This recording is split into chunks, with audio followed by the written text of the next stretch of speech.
I'm the sum total of my ancestors. I carry their DNA.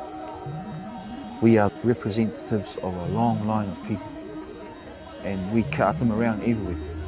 This long line of people that goes back to the beginning of time. And when we meet, they meet other lines of people. And we say, bring together the lines of men.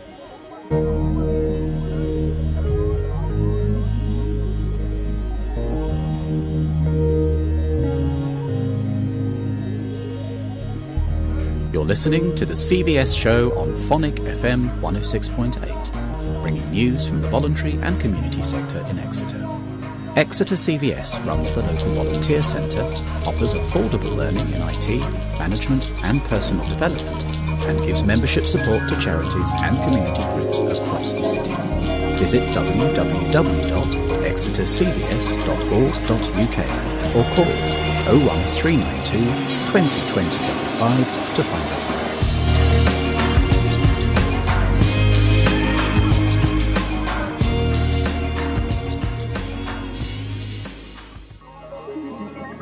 Phonic FM 106.8 FM, a sound alternative for Exeter.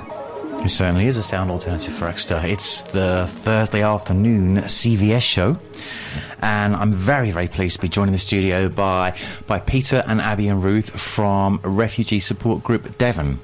Because we changed, didn't we, guys, a couple of years ago, wasn't it? Yes, we have the group anyway now. So Refugee Support Devon. And it's Refugees Week, which is why we're talking about all things to do with the local refugee support group. What's been going on for you guys over the last year? We sort of meet once a year, don't we, on the show? We do. Yeah. Yes. Do you want to say a little bit, Yeah, Abbie, about what's been happening this week? So Refugee Week is a national celebration of the contribution that refugees make. So there's been things going on in lots of different cities and towns across the country.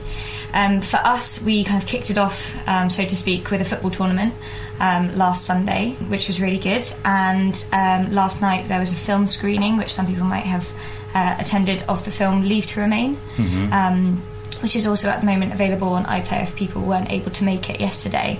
But that's a story about underage asylum seekers and their kind of experiences within the asylum system. Mm-hmm. So yeah, it's been good so far. We're obviously on day 4, and tomorrow we have a coffee morning, which is kind of our annual thing as well, in St Stephen's Church on the High Street.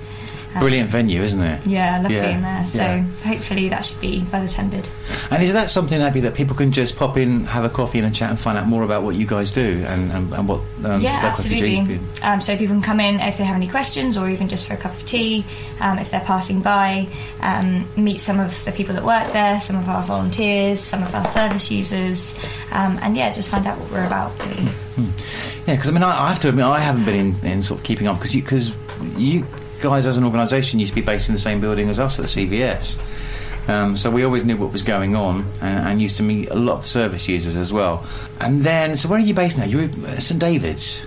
Yes, we're in the Exeter Community Centre, which is in St David's Hill. So we're one of the tenants of a very large, very nice building, I have to say. It's a lovely building, isn't it? Yes, it is, yes. And that's where we have our offices, where people can come and see us. And in fact, everything happens in quite a small space there, really, doesn't it? I know, it's an interesting building, because they sort of decorated it up about 2 years ago, didn't they? And it looks really good, but you kind of wander around it, and there's all these different rooms, and a bit of a maze, a bit like CVS, really. I believe that in one of its very early incarnations, it was a hospital. Oh, right. Oh, really? So how they got the trolleys through some of those narrow corridors and things, I don't know, but that's what I was told, yes. Interesting. It is very interesting, yeah. So what is the work of the Refugee Support Devon at the moment? What are your projects, and how are you kind of interacting with the service users and the general public? So at the moment we are running predominantly a 2-day drop-in, so people can come in with anything and ask any questions that they might have. No appointment necessary. So one day you could literally be kind of on the phone to the Home Office sorting out kind of asylum stuff, or the next day you're kind of ordering seeds for the allotment. So it's quite varied, really. But yeah, people can come in with absolutely anything, be it financial, health, education, anything at all. We also, alongside that, run some English classes and IT classes. So that helps people with employability, but also just kind of, even if people aren't necessarily looking for a job, or if they are unable to work, which many asylum seekers aren't, then they can still gain kind of skills to help their children with their homework, or to help do online banking, that kind of thing. So it's really a variety of skills that we're trying to kind of encourage. So it's all positive stuff, and all stuff that allows people to kind of integrate with the community as well. I mean, that's great being in the community centre as well, isn't it? Yeah, absolutely. There's kind of several other groups which recently we've worked nicely in partnership with the YMCA. They run their job clubs, and so they ran a specific session for us, looking at kind of employability skills and CV writing and that kind of thing, but kind of just geared towards our client base, so that was good. So what is the situation at the moment in Exeter? I mean, I can remember when I first started working in the voluntary sector, there was a lot of refugees coming from very particular places. I mean, how is it working at the moment? Do people just kind of come from anywhere particularly, nowhere in particular, and just sort of end up in Exeter and wonder what to do next? Yeah, so I mean, Exeter at the moment isn't a dispersal area. Our nearest dispersal areas are Plymouth and Bristol. So at the moment we work with, so over the last year we've seen around about 150 individuals, and they come from over 30 different nationalities. So that's the kind of spread of people that we work with, and that's all ages. However, that doesn't necessarily include the whole refugee population of Devon by any means. Some people come in once a week, some people come in once a year, some people don't need us at all. And especially if someone's been here for a long time, which quite often people have, because they were maybe dispersed here when Exeter was a dispersal area. It does mean that they are just that much more settled and integrated. So. What about the situation for refugees, their legal status and how they interact with the Home Office? Is that improved at all over the years? Can we say? Is it still as difficult as it was? The asylum process, in my opinion and experience, is still very harsh. It's still very difficult for people to navigate the system if they are A, unable to speak English, B, unaware of the legal proceedings, which, quite honestly, someone who's grown up in Britain all my life, I was completely unaware. There's no reason why you would be necessarily familiar with it, so it is a really difficult system to navigate. Equally, there is this kind of culture of disbelief around the asylum system. So people are people are assumed to be lying until they prove otherwise, and that's quite often been our experience with people that we work with, which is really unfortunate when you consider the kind of things that people are fleeing from their own countries. But yeah, I mean, that's where I guess organisations like Refugee Support Devon kind of plug that gap and quite often accompany people to appointments or whatever it is, just to give that extra bit of support. That must be such a needed thing for people to have a bit of support like that. Is that something that people could come to you guys and be involved and train up as a volunteer to do? Absolutely.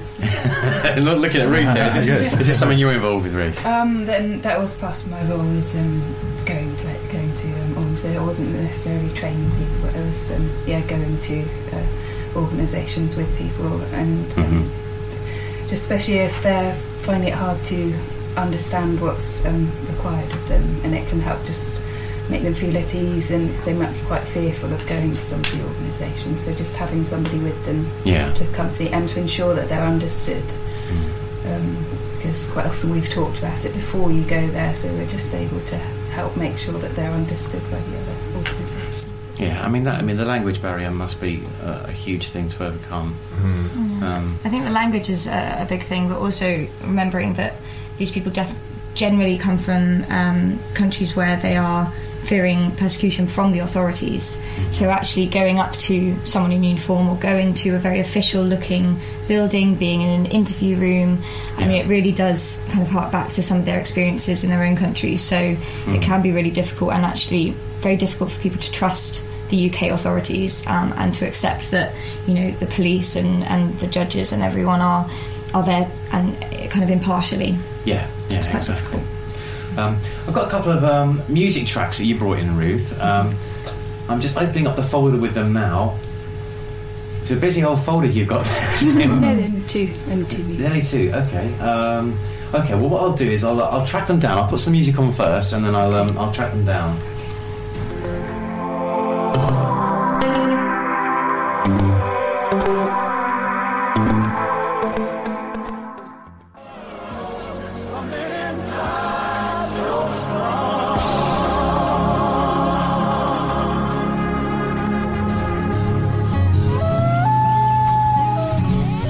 The CVS show on Phonic FM.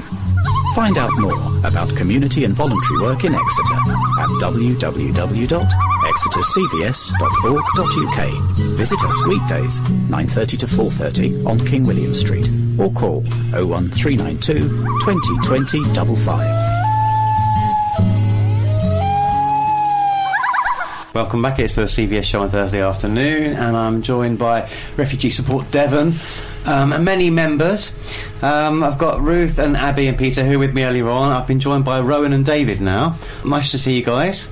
And we were talking, weren't we, Abbie, before the music, about what people face. So what are the kind of difficulties that somebody who finds themselves a refugee in this country faces? So I guess the first thing to say really is that everyone faces something completely different. So there is no kind of one story running through the people we work with or the refugees and asylum seekers in general. But really, I guess, if you kind of look at it, people are facing kind of three layers of issues. The first is that quite obviously the trauma that some people have faced and therefore survived in order to get to the UK. So the people we work with are fleeing persecution, and that could be because of their race, because of their nationality, their religion, their political opinion, all kinds of things. And unfortunately a lot of them have experienced violence on some level, so be that conflict, genocide, FGM, kind of a torture, a whole range of things which you see on the news but you don't necessarily get, your life doesn't get touched by here in Exeter. So there's kind of that, which is kind of an initial grounding.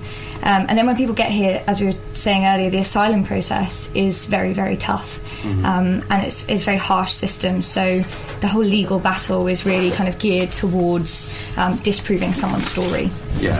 So the legal side of it is very difficult, and as I said, navigating that system is really, really hard. Often as well, legal advice is given at a very late stage. The interviews are often done unaccompanied or without any preparation, so they can be really stressful. And you're trying to tell quite a difficult story to someone you've never met, which again you can imagine is very difficult for a lot of emotional story, I'd imagine, for most people. Yeah, absolutely, and potentially something they've never told anyone before, and they're being asked to open up to someone they've never met. So you can imagine how difficult that is, and the length of time is a real thing, which causes frustration and causes anxiety for people, because they can be waiting for weeks, for months, for years without hearing anything from the Home Office, which quite frankly isn't good enough. So there's kind of that kind of side of things. So it's always been like in a limbo situation all the absolutely time. And not being able to move on with your life and not being able to settle. And then you kind of have what I would say would be in inverted commas the normal problems that you and I might face but are exacerbated because of their status. So that might be financial, that might be health, that might be to do with accessing further education. Unfortunately, we do see incidents of domestic violence. We do see incidents of hate crime. In Exeter, in rural Devon, kind of all over the place. Really, you do get discrimination, and people do face that on a kind of weekly, if not daily, basis. Quite scary, yeah. So I mean, those are the kind of things which people present with, which we try and sort of help with in whatever way we can. Be that empowering people to take action for their own cause, or just simply supporting them, having a friend. So actually the value of one-to-one work is really apparent with the clients that we work with. And Rowan works one-to-one with a particular client, and that is a real source of support. Rowan, working one-to-one, is this something that you feel that all the people that come and use the service will need? Is one-to-one is what actually gets people forward and through the process? Not necessarily, because when I first started with the group, I started with the women's group, and I had thought that people would want to sit around and hear each other's stories and kind of get support that way. But when I came to the group, that I said, I found out everybody's names, we all sat down, we got comfortable with each other, and I said, okay, what do you want from a group? What is it that's helpful? what can we do with this space? And without exception, they said, I don't want to talk about my problems. Yeah. And I don't want to hear anybody else's. Right, okay. Which I thought, quite a surprise. Yeah, but then I thought, well, no, if you quite often you don't want to go over, the horror in your life. Perhaps what you want from a group of supportive women is a giggle, or maybe a cup of coffee, or somebody else to take your kid for 10 minutes and bounce it on their knee.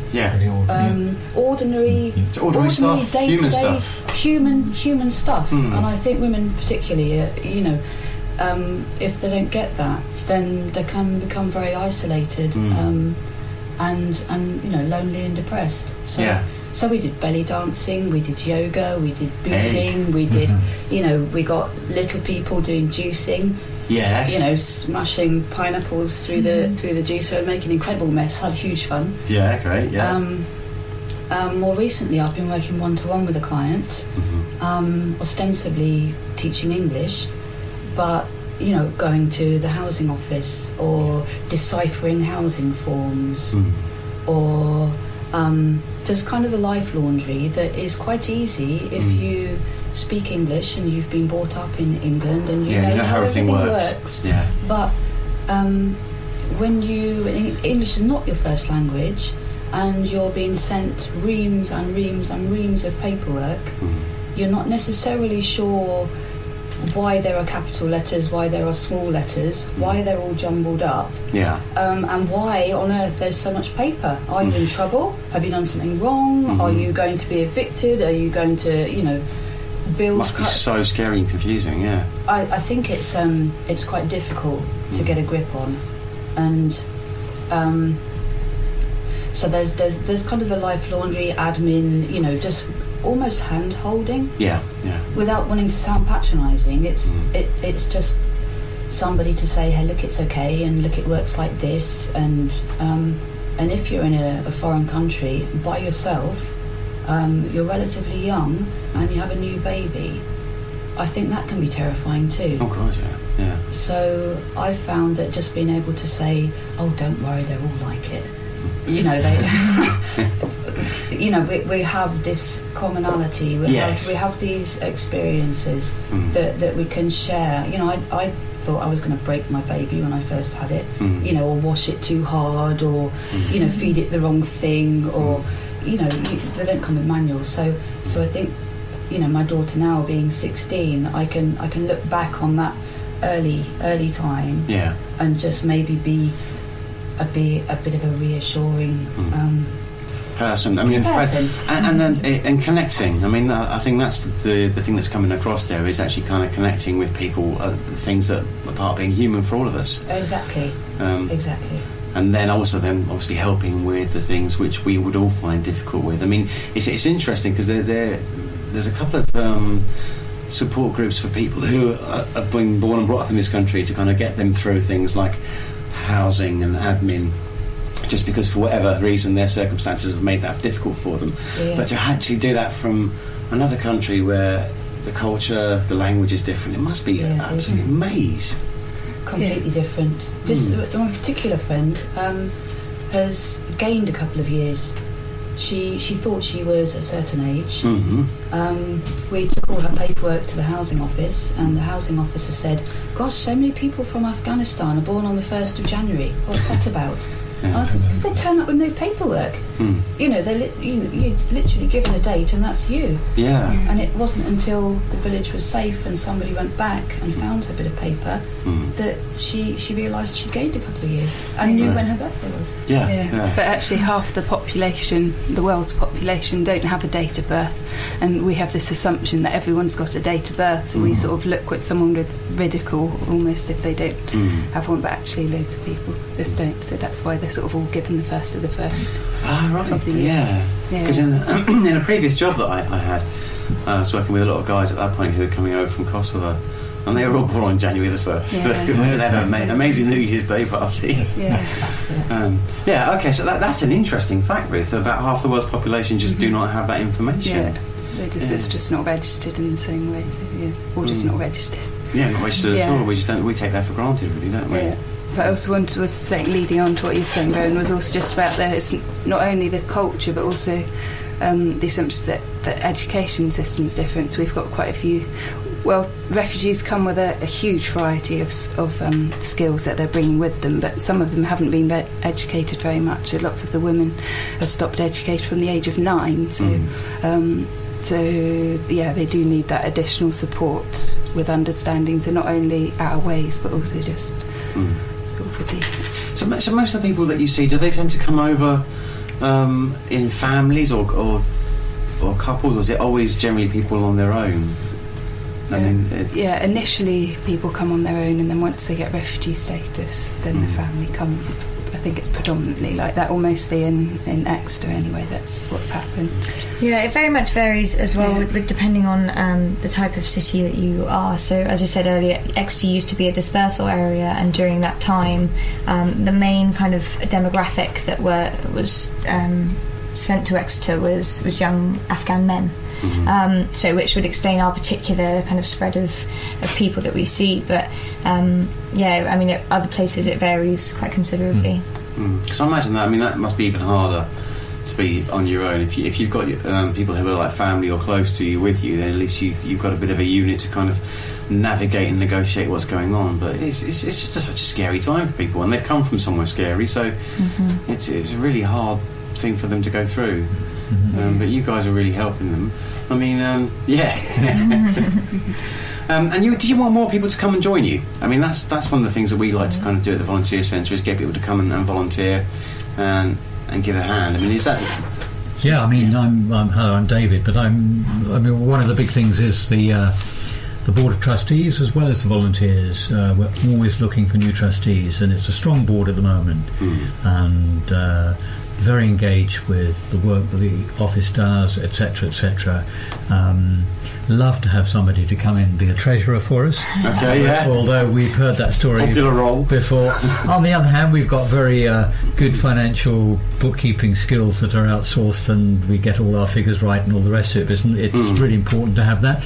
But there are plenty of other skills, and just no skills as well, beyond the willingness to be part of a management group, working with staff and volunteers, meeting every month. So that would be nice. Yeah, absolutely. I think there is more of a move nowadays for people to get involved as trustees and on a board. I think there's an image that's gone from it now, where it was very much 4 meetings a year and it's all very stuffy. It's actually being part of something, isn't it? Absolutely. And I can, my own experience, having been involved for a fair number of years now, is that we're presently kind of pretty well positioned with the involvement of our board within the work of the organisation, rather than people who turn up, as you say, every quarter with a bundle of papers they don't understand. Yes, but they're good people, good old white males. Yes, yeah. It's good to be on a board, even if you're not quite sure why. Yeah, not too far from that myself. But there you go. So we want people to get involved, and we'll have to advertise that one. There's a volunteering opportunity to do promotion for that one. What other things can people do? So Ruth, you've been doing sort of, come from a social work background with this, yeah? Yeah, that's correct, yeah. I've had my social work placement for the last 6 months at Refugee Support Devon, so it's been really beneficial for my learning, but also, as a having that ability to be able to donate, so 3 days a week to refugee support, then I was able to really give one-to-one support to quite a few individuals, and also to look at the broader context of people's lives and see in other ways that they could receive support, or where it's lacking. I see where there can be difficulties with engaging with doctors because of sometimes if they're becoming more prescriptive about when you can go and see them, that you can only book the day before. But we had one gentleman who doesn't have a phone, and so for him just booking an appointment was really complex. So it's all of the new procedures that are being put into place by organisations, it's just doubly as difficult for people with language skills, or if you've got any mental health problems, or there's just lots of different reasons why there's just sort of procedures that you understand why they've been put into practice, but they're actually not very inclusive. No, they tend to put barriers up, don't they? Yeah, so it's very you have to stick to what we're doing. It's quite prescriptive. So, and I don't think they quite realise. So it would be good to have more people sort of advocating for people. Definitely. And speaking up and saying, the impact that has on other people, and challenging them a little bit, and trying to arrange for more flexibility. So I know, I mean, it's something we've picked up on at Volunteer Centre and CVS, is the more things go sort of web and social media based, the more there's a kind of group of people who are just excluded from all of that, because they don't have access to these kind of things. So it's like an outreach sort of part of the job, really, isn't it, as well? Yeah, so talking about that, computers and media, I mean, within Refugee Support Devon, if there were any leftover old computers, laptops, then they would all be really appreciated, because lots of the asylum seekers, we got some who've been there for like 14 years, or different people, so for a long time, and just with their weekly £30 a week, there's no way that they can access computers, and there's just so much for them to just learn about what's happening and to integrate within the society. It's really beneficial to have a computer and have access to one. Yes, so, I mean, of course, yeah. Then quite often businesses are, if you're having to update your stock, then the old ones would be really beneficial to Can I just ask there, Ruth? It doesn't solve any problems, but do people feel comfortable using the library?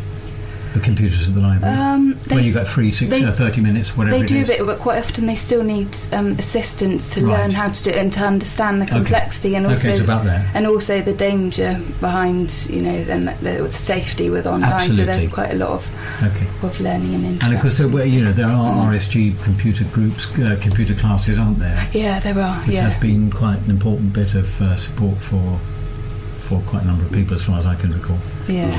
So would that be having a volunteer or two that goes along and sort of teaches the classes, or does sort of 1 to 2, 1 to 3 with people to kind of get them used to computers? Yeah, so up until now we've had a weekly session for IT, which has been started off being led by someone. We got funding to have a trainer, and since then it's been continued by volunteers, which has been excellent. So a group of 3 volunteers have kind of felt confident enough and able to continue it, and it's continued to be a success.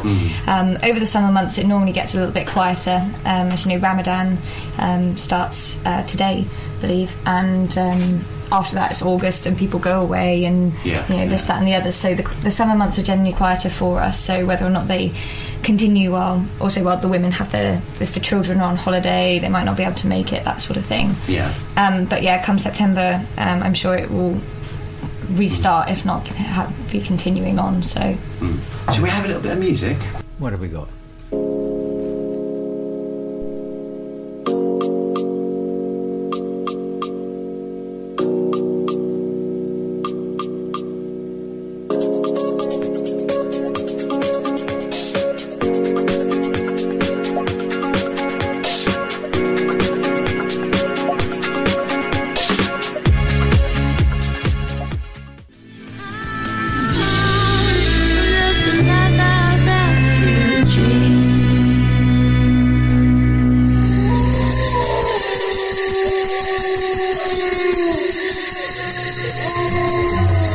The CVS Show, exploring the nation's second favourite pastime. Go to www.exetercvs.org.uk to find out how you can make a difference in your community.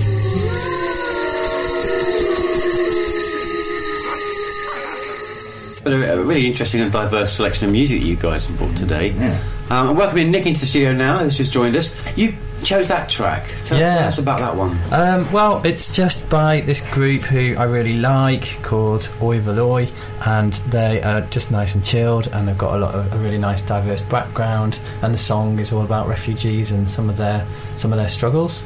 So I really like that. That's good. Good stuff. And we wanted to talk about, during the music was on, David was mentioning about the global situation now, and why it's important for organisations like yourselves to be there for people. Yeah, I mean, I'm looking at the UNHCR, United Nations High Commission for Refugees statistics report for the global year ending March 2015, and just a couple of headlines here. The number of people displaced by war, conflict or persecution reached a record high of nearly 60 million around the world in 2014. The authors of the report say their findings mean that 1 in every 122 people on the planet were either a refugee, internally displaced or seeking asylum. That's terrible. And it's not that I wanted to sort of just say, wow, we've got to do something about this, obviously so. But it's not the whole global story is not something that's going to go away. And as many of us know, and we understand that a lot of people in this country want this whole issue to go away, don't want to deal with it. Yeah. And I can understand a lot of how people feel, because these stats are so big. Yeah. And they read about boats sinking in the sea. They read about how Europe is trying to struggle to deal with all that, etc., etc. And when it comes down to it, of course, all countries in Europe have been accepting asylum applications, and I'm just looking at these statistics for the year ending March 2015. Yeah. 695,435 asylum applications were made to the EU countries, of which Germany took 247,000, nearly sort of 40% of that large amount.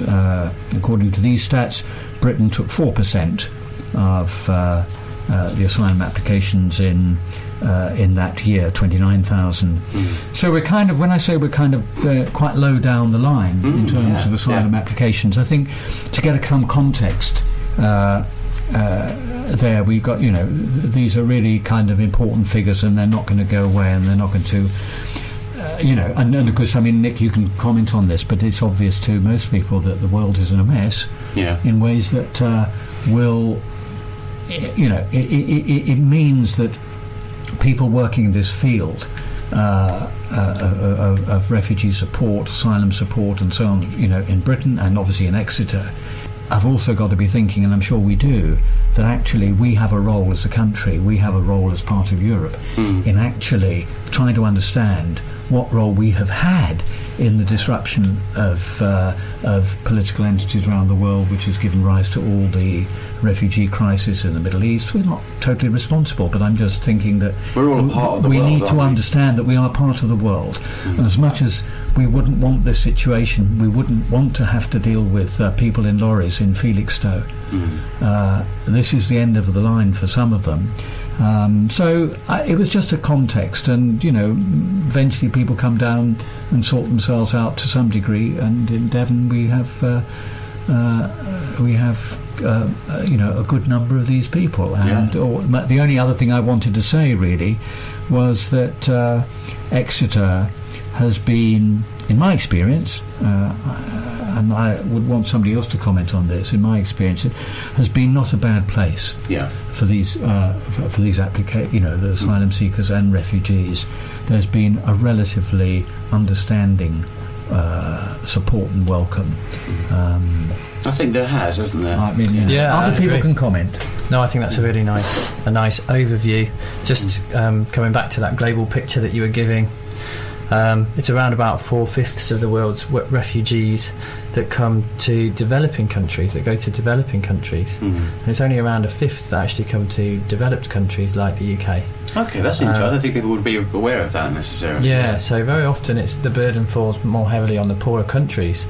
And in fact, that effect has been increasing over the last 15 years or so. So if you just take the UK as an example, in 2002, the UNHCR estimated that we had over 110,000 applications for asylum in 2002. By 2013, it had fallen to 29,000, just over 29,000. And the reason for that is toughening policies. Right. At least partly it's toughening policies, making it more difficult to get to countries like the UK. And when you put it in the context of the sorts of things that are happening globally, in the Mediterranean and elsewhere, I find it quite a difficult position to justify.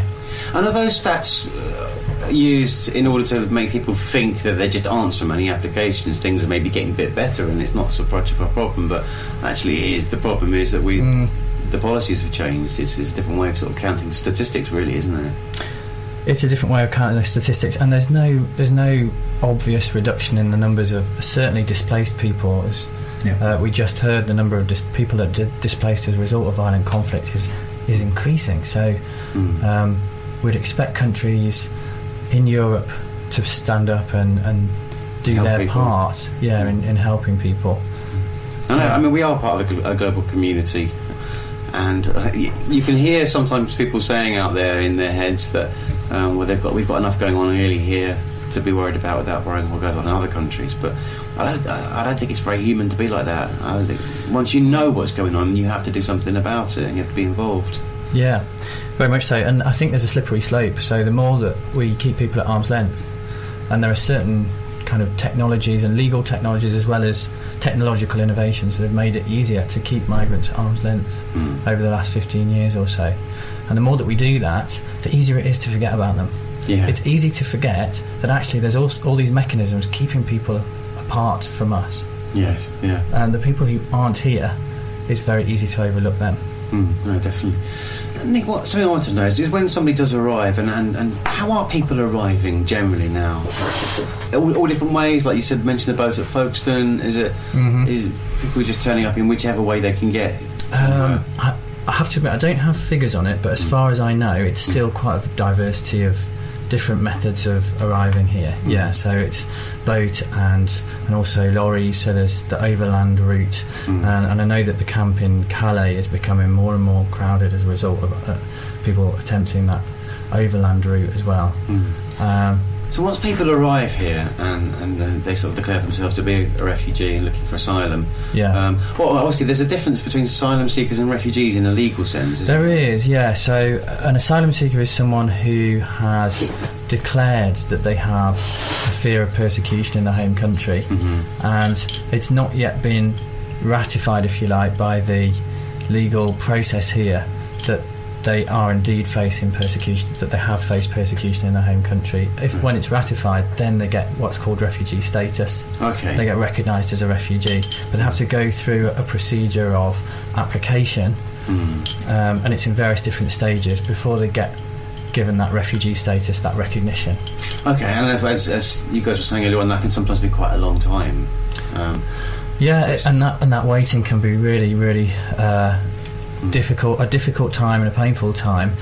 It's been described as limbo, because it's difficult to get on with your life, to get a mortgage and to get a job. Those sorts of things are much more difficult. In fact, legislation makes them impossible. So what is the legal situation, legal status of somebody who's arrived, declared themselves an asylum seeker? I mean, what can they do and access? There are certain things that they can do, but they're not allowed ordinarily to work. They have limited access to a range of different services, like financial services, for example. There are other things that they can do, and especially once they've been granted refugee status, then lots of doors open up for them then. But during that time of waiting, it can be quite a difficult time, and it's also a very bureaucratic system. And so the years can add up very, very quickly. It's nobody's fault very often. It's just that there's a big pile of papers for the bureaucrats, perhaps in London, to work through, and if you get put to the bottom of the pile, it's a faceless system. It's a difficult system to hold to account, and therefore you can find yourself waiting for an awful long time. I mean, in the way systems are, like the person who's making these decisions and has got that pile of paperwork doesn't know the people whose names are on that paperwork. So exactly. There's no sort of human element to it. Yeah, and it's very difficult. So where we can, introducing that face-to-face contact, becoming familiar with people and their stories is great, because first of all, it allows the bureaucrats that I mentioned to do their job more effectively and to make it a slightly more interesting and more rewarding job. It's actually a very, very difficult job, especially when you come into contact with emotionally traumatic stories, perhaps in the paperwork that you're dealing with. That can be quite a challenging thing. So getting the conditions right so that the decision makers can make compassionate and informed decisions, I think is really, really important. What can the average person who's maybe listening to this do about this? Can they do anything? Is there any campaigning people? Well, there's an awful lot of things. There's Refugee Support Devon, if you're listening locally, in Exeter, which is a fantastic charity and something that Exeter should be really, really proud of, because it doesn't have a great concentration of refugees, but the refugees that are here get looked after by that charity effectively. However, there's always room for more volunteers, and there's always a need for more work and more hours going into that work. So that would be something that you could do locally, and then nationally there's all sorts of campaigns that you can get involved in. The Refugee Council and Refugee Action have got all sorts of ideas on their web pages. There's also a movement of cities nationally called Cities of Sanctuary. We touched on this last year, didn't we? The Cities of Sanctuary. Yeah. Cities of Sanctuary, which are movements across the UK that are attempting to make cities more welcoming to refugees and asylum seekers in whatever way they can. Yeah. And it can be in all sorts of different ways. It can be through schools, it can be through libraries, it can be through shops, it can be through businesses, it can be through universities, all sorts of different things that you can do. Basically, anyone, anywhere, in any walk of life can usually think of something that they can do just to make sure that the people around them feel welcome, and that includes asylum seekers and refugees. Okay, I mean, that's true. And so obviously Exeter is a city, is it official term, City of Sanctuary? It's an official term. We're actually working towards City of Sanctuary status at the moment in Exeter. So it's a process that's ongoing. We've got a few things that we're working on, for example, at the university and with local schools, and obviously through Refugee Support Devon as well. But if there's ways that you'd like to contribute to that, do get in touch with Refugee Support Devon, and I'll feed you through to the Exeter City of Sanctuary movement. Everyone, a diverse base of people, is really a great way to start. Exactly. Yeah. It's interesting hearing Nick talk there, and then thinking about you haven't really, you weren't kind of listing how we can help. Well, we could, resources and money are not the picture that we're painting. It's about engagement with people. Yes, which doesn't cost a lot, but can be quite challenging for all of us, I guess, at times. Yeah. And I think that's a really important point for people to understand, that it's not about diverting our resources, so-called, into people who've come here seeking a good life. No, we're talking about actually making people understand welcome. When you think about what we talked about earlier, just sort of helping somebody find the library, use the library. Exactly. Yeah. ... Yeah, and having a bit of time for people. I thought that was interesting what Rowan was saying earlier on about having a group of women refugees and just talking about the stuff that women want to talk about their kids, about this difficulty, the average daily stuff that we all face, and then integrating that with local people, so that you've got a mixed group of people talking about the stuff that is common to all of us, and that's the kind of the welcome and integration starting to happen then. It's worth, I don't think you can overstate how valuable this sort of one-to-one work that's done particularly by the volunteers in the group can be, and it's also important, I think, to point out that we're not ourselves a professionally competent organisation in the sense that we can't offer direct professional services, but we signpost. We can help our service users find the right point of contact, and also, as has been said so many times already today, help them work their way through that quagmire of bureaucracy which hits them hard. And I as a volunteer myself, I often find myself sitting down with someone and simply helping them to fill out forms or find the right bit on the website to be able to move things. Which isn't easy for anyone, is it? It's not easy for anybody, and that's the sort of value that I think we can bring to the process. But if somebody needs hard and fast, for example, legal support, then we're not able to offer that directly, although we do have a legal advisor who comes to help out every 2 or 3 weeks, is it? Yes. But we can point them in the right direction, and that's where I think the value that we offer I think that's enormous value, because I think it was like Abbie said earlier on, quite often people come to this country and anyone who has a kind of hint of authority figure about them can be quite intimidating for someone who's asylum seeking. So the fact that you guys don't have that, it's a friendly, sort of like supportive thing that you do. It gives people and a bit I think that's the value. It's a very human form of contact, and for very many of the people who've come to us who've got really traumatic backstories, if you like, what has been missing in their lives is that sort of positive human interaction, and that's where I think we can come in. So, if there are people listening out there today and feel that it's something where they feel they could make a contribution, then we would be more than happy to hear from them, because we're always looking for new volunteers, and volunteers bring their own experiences of life, definitely, different angles, and that can be very valuable at times. Stimulating programs, good discussions. This is Phonic FM. Yeah, that was another one of your choices, Nick, music-wise. I love that song. Yeah, and we're sort of hinting at the idea of statistical stuff, aren't we? And people being statistics. So and the media loves to quote a statistic, often not in favour of refugees, and it makes them look paints them in a bad light, unfortunately. Yeah. But there are various tactics that the media sometimes use, which we wouldn't expect of fair and even-handed media coverage. Yeah. So, for example, often, and the Levinson inquiry 2012 pulled the tabloid media up on this, and highlighted how it can sometimes employ discriminatory, sensational or unbalanced reporting in relation to ethnic minorities, immigrants and or asylum seekers. So unfortunately we do have a media climate which has been recently criticised for employing tactics that we would find questionable, such as using things like fluvial metaphors, so referring to floods and how the trickle turns into a stream, how we're going to be inundated. And that's another fluvial and word, that's a really common metaphor, that fluvial metaphor.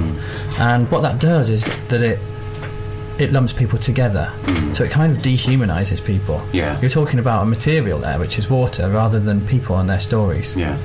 Another tactic is to use animal metaphors. There's going to be a stampede, or there's going to be a swarm, and again it dehumanises. It's somewhat but they sound like really familiar metaphors that we all hear in the tabloid press, unfortunately. But what that does is that it undermines that human element that we were talking about before, that these are real people with individual stories and experiences. I think that's quite a scary thing.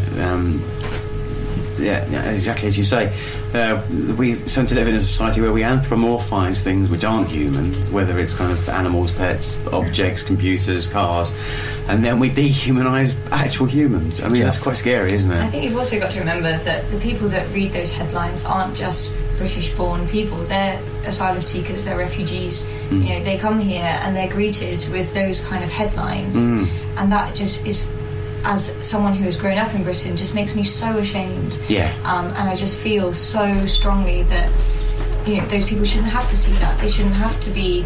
If I was in their position, and you expect the normal person to use a bit of empathy, if you're in that position and you've come to somewhere where you feel safe and you're being told to go home, be it by the newspapers, be it on vans sent round by the Home Office, with literally on the side of vans saying please go home, we'll pay your flight, etc. That's so horrible. I mean, it's just not it's not in keeping with British values as people like to think they are. No, exactly. And you could also say not unreasonably that the challenges that the Muslim communities in the north of England are facing families with members of their families, young people disappearing. Can imagine that the language that we've just been talking about, even though we're talking about settled British citizens, perhaps second generation, third generation, the potential feeling of alienation from the society in which they've effectively grown up in is going to be impacted by these words that are directed at people who are... They feel a kinship with and understanding. Absolutely. It's so important that we challenge that as best we can. Don't know how we do that. It's such a sneaky way of influencing people's attitudes, though, isn't it, by using those kind of words? Yes. So, Nick, why do they do it? I mean, what's the motivation there? Just to be sensationalist and sell newspapers? Sell newspapers? I mean, I would struggle to get inside the mind of the editors of some of these tabloid newspapers. But what I do know is that they've made claims in the past that have been shown to be erroneous, and then what happens is that they will apologise for those, but it will be on page 23 or 24 of their newspaper rather than in the equivalent position, which is headline news. So for example, in the mid-2000s, claims made that asylum seekers are eating swans and donkeys, but both claims were completely thrown out, but the apologies were very much overshadowed, not very easy to find. Yeah, and that's kind of remained in people's heads. It is quite scary stuff. I mean, and the statistics that they quote are often kind of skewed, or they're just quoting sort of one half of a statistic without giving you the full picture. It is quite a kind of scary media world that we're sort of involved with. That's right, yeah. So that's really the reason why I chose that last song, which was I Am the 1 in 10 UB40, because it really tries to, it's really effective in getting across that sense of how statistics can be dehumanising. Yes. They can just crush people's stories into pre-packaged elements that are apparently comparable to all the others in a long series, whereas actually there's much more to it than that. And even when asylum seekers and refugees and others come into this country fleeing from insecure situations, do get the chance to tell their stories. For example, during their interviews with the Home Office or during their appeals in a tribunal, often those settings are very, very formal settings. They're very intimidating settings, and they'll often be questioned by someone who's done this many times before, whose job it is sometimes to find their inconsistencies. So it's an intimidating, sometimes even aggressive type of questioning, which isn't conducive, once again, to allowing those accounts and allowing their testimony to come out in full. No, because in any stressful situation like that, people are going to make mistakes and say things slightly wrong. I think we've all been to job interviews where you kind of think, I got that wrong, no. It's just stressful situations, isn't it? It certainly is, and in this, it's hard to think of a situation which is more stressful than when your life might be in the balance. Yeah, definitely. We've been joined in the studio by Ali. Hiya, Ali. Nice to meet you. Nice to meet you too. Thank you. So, Ali, you're someone who's kind of been helped by the Refugee Support Group here? Yes, I am. Through all the years from 2002. Actually, I moved to Exeter in 2004. Since that time, RSG is very helpful to me, helping about anything I needed from the Home Office. They helped me with any application, any other application. So, was it a long process for yourself after arriving here before things actually started to get sorted for you? Actually, when I arrived in the UK, at the time as the Home Office, Labour Party were in power, as was David Blanket was the Home Office Minister. So it was a long process for me. It's about nearly 8 years. 8 years? Yeah, unfortunately, So was that 8 years of being in the asylum seeking stage? Yes, that's a long time, because I know Ruth was saying earlier on, living on £30 a week essentially and not being able to work. That's scary. When I came to UK, basically they granted me like 1 year. So after a year, when I applied for extension, which is to grant to leave to remain in here, and I was waiting for 2 or 3 years, I never heard anything from the Home Office. And then I went myself last 3 years ago to the Home Office in Liverpool, and to the main office, and they were searching for all my documents, and they even didn't find my name even on the Home Office list. And they told me, one lady told me, you are not even here, you are absolutely illegal. And then I said, no, I'm not illegal, because I have all the proof. When I came in 2002 February, I show all the documents and all my paperwork, which is I allowed to work as well, since the year I had 1 year permit. I show all of them my national insurance number, and she believed me, said, you are right, because when you applied for an extension, somebody read your application and didn't put through in the system. And didn't put them through in the system. That's why you're missing, basically. We don't know about you. And that's about neglect. They neglect, basically. Negligence, yes. And in those situations, you can't afford to make those small mistakes, because these are people's lives. Yes, exactly. And I had very hard time at that time, because anywhere I went, for a job, and they told me, no, you're not allowed to work. But I was so lucky, I had a job in Subway. Because with Stuart Sanders, he used to be a policeman. Yeah. And he know all the situation. He said, okay, have you got the right permit? And I said, yes, I have. This is when I arrived in the UK. This is my national insurance number. Yeah. I worked for about 2 or 3 years, and then I left again. Okay. Because of the Home Office issue, and they said, your paper is not good. And I moved to KFC, and KFC said the same. Said, look, your paper is no good because you have to apply for the Home Office. Anytime I went to the Home Office, and it wasn't helpful really that time. So Ali, with the national insurance number, is that the key to getting a job? If you've got a national insurance number, then that allows you to work. Is that how it works? National insurance number, only you have to contribute your taxes, I believe, your tax something. Yeah. But most of the company doesn't accept the national insurance number as a proof of right to work in the UK. Right. So they have a condition now where if someone has been waiting for their initial claim for over a year, then after that you are allowed to apply for permission to work. Okay.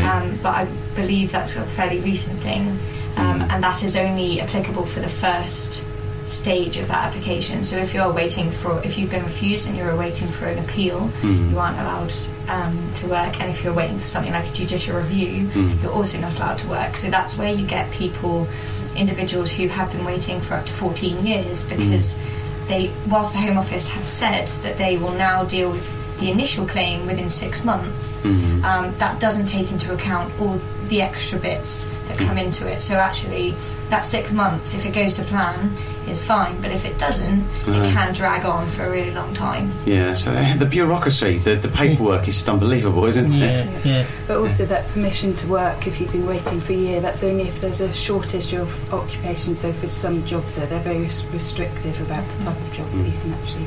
Okay, so I imagine that information is quite difficult to negotiate in itself, really. Yeah. So what happened with yourself, Nelly? Actually, I am since 2002. I believe I had my permit, resident permit. So they gave me permanently to stay in this country. Yeah. And then a couple of years ago, I asked for the British citizenship. I have my British citizenship now. Yeah. Yeah. Okay, so is there like a time thing? I mean, that's fantastic. That's brilliant. Is there sort of a certain amount of time that once you're allowed to stay here for good, then you can apply for British citizenship? Yeah. The most importantly, when they have to process your cases nicely and look at properly, and then they give you the resident permit permanently, and then you can do yourself. That's slowly. Then it's in your hand. Yeah. You know what I mean? So you have to pass an English... English exam, And now it's called Life in the UK, I did. Yeah, so you have to have a certain level of English, and then you also have to pass a test called Life in the UK. Right. Which is full of all kinds of interesting facts about Britain, which I never knew. I know. I think I've actually seen, I don't know if it was real, but I did see what I think was a few questions from that test on the internet, and they were quite tricky. It's very hard. I've actually given a section of that test to my undergraduate students because I teach at the university, and they struggled with it too as a group. Yeah, so have we got any examples that you can think of? Because that'd be quite interesting for the listeners. How many seats are there in the Parliament? See, I know the answer to that now, but if you'd asked me before the election, I wouldn't have known that. Right, no. Right. It's quite specific. It is. You do get a handbook, I think, to look at beforehand, but even so, it's quite tricky. So that's one of the things. RSD, we now run Life in the UK classes alongside the college course to help people. Yes, my wife's studying in college 2 days a week, 6 hours a week in college, which I'm paying for it. Yeah. Because I'm working, and then 2 or 3 days she's coming to RSG for free courses. Brilliant. She find out very useful. Yeah. So she got to apply for citizenship as well now? She's got actually spouse visa at the moment for 3 years. Okay. Until 2017. Yeah. And then if she passed the exam, Life in the UK, then she will have one anyway. Yeah. So when you get home tonight, you must ask her if she knows how many seats there are. And I mean, that's such the question. Really, is unbelievable because I think you could go out onto any street in the city in England and ask who the Prime Minister is, and people don't know. Yeah, it's really interesting. And that's people who have kind of like lived here all their lives. You know, it's bizarre. It's a bit like a highway code, isn't it, for the UK? I mean, how are things for you now, Ali? I mean, life is completely sort of transformed. At the moment, I'm happy. Yeah. Happy with life because my wife is here. So she's working, she's studying hard, and I'm working very hard. Yeah. To make a better life. And you involved in the Refugee Support Yes, Devon? I am actually. I'm working in RSG as a volunteer. So maybe sometime once a week I do an allotment at the moment. Oh, the allotment, yeah. I've been hearing lots of things about the allotment, yeah. When I didn't have visa before, I mean 2008, 9 and 6, I did work for the RSG as a translator sometimes. When Annie needed me, I needed to translate Annie, somebody from Afghanistan, Iran. I did the translating job as well. So at the moment most people speak English now. Yeah. So now I do sometime allotment. Yeah. Brilliant stuff, busy time of year up there, I would imagine, as well. Okay, guys, we have a little bit more music, and then we'll sort of come in and round up and give people contacts so they can get involved and help out. I think it'd be really good.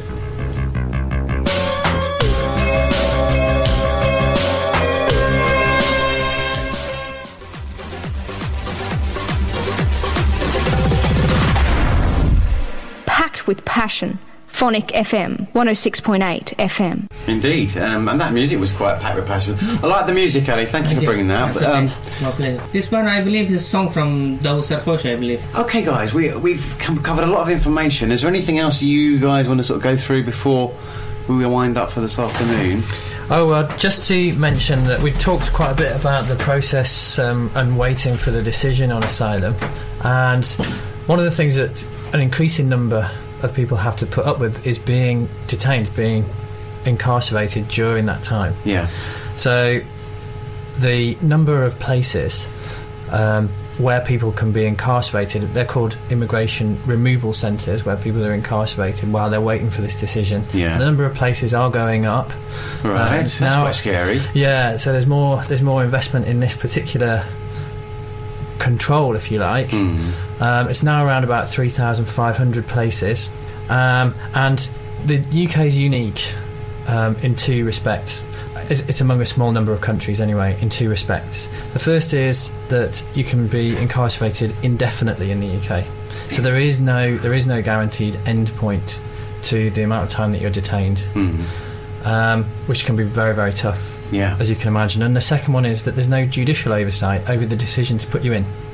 Okay. So whereas in other countries, not all, but in lots of other countries, there'll be judicial oversight that a judge has to decide it. Yeah. There's no automatic. So someone has to look at a lot of information before they make that decision. Yeah. Yeah. Whereas in the UK, it's actually it's a bureaucrat that makes that decision. So that's a concerning development about the way that the government is controlling migration at the moment, because these are very, very tough places. People will have seen in the news some of the difficulties in terms of mental health, provision for women, pregnant women, for example, some of the scandals around sexual abuse in these centres. So they're tough centres to be in, and this is an increasingly popular mechanism used by the government, unfortunately. So how does somebody end up in that situation? Is it a case of they've declared that they want asylum, and then someone says, well, you're just going to go into one of these holding bay centres then? There are guidelines that decision makers will use in order to make that decision about whether or not to enter someone into detention, and it revolves around the supposed risk of absconding. Okay. There's not that much research, and I think there should be more research on whether or not that's an accurate decision. But that's what it's supposedly based on. This is quite scary stuff, isn't it? And there's a new centre which has recently been converted from a prison to a detention centre, relatively near Exeter. So it's in the Verne, which is just off Weymouth. Okay, yeah. So it's close to Weymouth. And there is actually, as you're talking about things that people can do, a lot of people at the moment, there's a nationwide campaign, people getting mobilising and writing to their MP about this issue, and just finding out more about detention, because it's something that the government generally underplay and don't really want people to know a lot about. You don't hear a lot about it, no. Absolutely. And secondly, is to then, once you are informed, make sure your MP's informed and make sure they know what they're talking about, and they're voicing your concerns about this practice. The third thing is there is multiple protests and campaigns and things going on. So there's a few people from Exeter going to a protest outside of Yarlswood Detention Centre, which is a women's detention centre, where there's been some recent undercover footage taken, and that basically confirms a lot of the things that the women within Yarlswood have been saying, happening for months and months and months, and it's finally coming out in the press, so there's a real pressure there to try and close that centre down, and not just reform it, but to completely stop detention of vulnerable people. So if anyone is interested in that, or actually interested in volunteering for RSD, getting involved in any way, or even just finding out more information, we do. I'm more than willing to go into most kind of community groups, organisations, basically anyone that will have us, and talk about these issues and give people a chance to ask kind of the questions they wouldn't normally. Exactly, I think that's what's important. Knowledge and connection. So what are the contacts for you guys? The website, obviously. So if you Google Refugee Support Devon, you will get our website, but it's www.refugeesupportdevon.org.uk. As you said earlier, we're in St David's Hill in the community centre, so if you happen to be passing by, do drop in. We're open, someone in the office most days, or our telephone number is 01392 682 185. And of course, looking on a positive side, hearing a story of like Ali's and where you and your wife are now, which is really positive.